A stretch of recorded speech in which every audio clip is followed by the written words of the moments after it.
अल्हम्दुलिल्लाहि वहदा वस्सलातु वस्सलाम आला मन ला नबी बाद अम्मा बाद। मैं अंसारी आप सबों को अपने वाईटी चैनल दीनी सफ़र विद एजाज़ में खैर मकदम करता हूँ। अस्सलामु अलैकुम रहमतुल्लाहि व बरकातुहू। मजहब इस्लाम एक वाहिद दीन है जो एक अल्लाह की इबादत करता है और ये मानता है कि जितने भी नबी दुनिया में आए सबका एक ही धर्म था, एक ही मज़हब था, मजहब इस्लाम। साथ ही साथ मजहब इस्लाम हमें ये बताता है कि हम सब आपस में भाई भाई हैं, हम सब आदम अलैहिस्सलाम के औलाद हैं। लेकिन यहाँ एक बात मैं आपको बताना चाहूँगा कि मजहब इस्लाम तो एक है, लेकिन इसके मानने वाले लोगों में बहुत सारे डिफरेंसेस हैं। यानी मजहब इस्लाम में बहुत सारे मसलक पाए जाते हैं, बहुत सारे फ़िरके बन पड़े हैं। आखिर ये मसलक, ये फ़िरके बने कैसे, जबकि मजहब इस्लाम सिर्फ़ एक है। हमारा नबी एक है, हमारा किताब एक है, हम एक रब की इबादत करते हैं, एक कुरान को मानते हैं, एक नबी की बात सुनते हैं। तो फिर इतनी सारे फ़िरका परस्ती वाले सोच कैसे पैदा हो गई, इतने फ़िरका परस्त लोग कैसे आ गए दुनिया में? सवाल काफ़ी अहम है, इसलिए मैं चाहूँगा कि आप इस बात को ज़रूर जानें कि इसके पीछे रीज़न क्या है। मैं आपको बताऊँ कि इसके पीछे जो रीज़न है वो ये है कि सभी ने अपने अपने तरीके से इस्लाम को डिफ़ाइन किया है।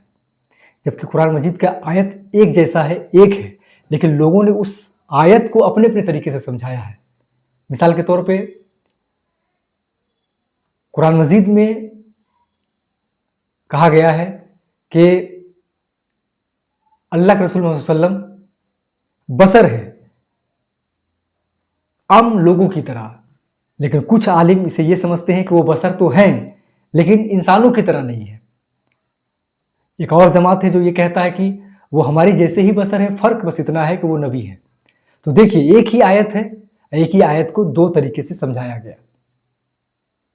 इसका मतलब ये है कि कुरान मजीद की आयत बिल्कुल अपनी जगह में मुसल्लम है, सही है, उसमें कोई शक वाली बात नहीं है, लेकिन लोगों ने अपने अपने तरीके से कुरान मजीद को समझाया है, यानी एक्सप्लेन अपने अपने तरीके से किया है, जिस वजह से इस्लाम में फ़िरके बनते चले गए।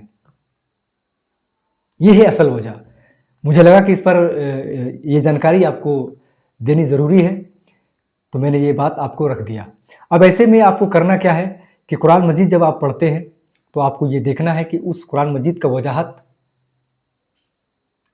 में क्या लिखा हुआ है। उस आयत को सहाबा किस तरह से लेते थे, सल्फ़े सालेहीन किस तरह लेते थे, अल्लाह के रसूल सल्लल्लाहु अलैहि वसल्लम ने उस आयत को कैसे एक्सप्लेन किया, आपको ये सारी चीज़ें देखनी है। नहीं तो ऐसा होगा कि कुछ कम पढ़े लिखे जो आलिम है वो आपको कुरान मजीद का गलत माने बताकर आपको गुमराह कर सकते हैं।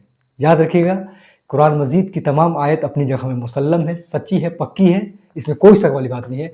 लेकिन इन आयतों को वजाहत करने वाले लोगों ने इस्लाम के साथ खिलवाड़ किया है, अपने अपने तरीके से इस्लाम को समझाया है। मुझे उम्मीद है कि इस वीडियो से आप काफ़ी पॉजिटिव लर्निंग लेंगे और इस इन्फॉर्मेशन को अपने मुस्लिम भाइयों के साथ भी शेयर करेंगे। वमा अलैना इल्लल बलाग। अस्सलामु अलैकुम रहमतुल्लाहि व बरकातुहू।